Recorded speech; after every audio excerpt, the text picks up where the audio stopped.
La bataille pour l'indépendance de la justice est une bataille en devenir. On n'a toujours pas une justice indépendante. On est en train d'agir aujourd'hui pour protéger l'indépendance de la justice, pour s'assurer que dans une des plus grandes explosions de l'histoire de l'humanité, qui a tué près de 250 Libanais, qui a blessé plus de 6 000, qui a abouti à 300 000 Libanaises et Libanais à perdre leur travail ou leur maison, est-ce que ça ne se passe pas sans impunité? Ce qui est en train de se passer aujourd'hui, les interventions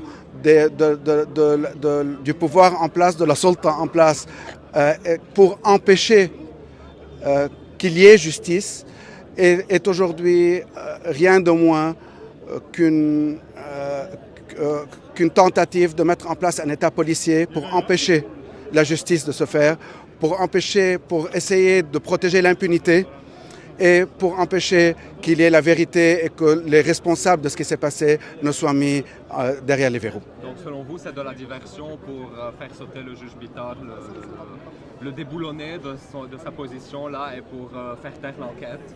C'est surtout une diversion pour faire taire l'enquête, que ce soit à travers le juge. Les moyens sont des moyens qu'ils vont utiliser dans tous les sens. Mais il y a un seul objectif, c'est faire taire l'enquête. Et derrière cet objectif, c'est mettre la main sur l'appareil de l'État. Et si vous voyez ce qui est en train de se passer aujourd'hui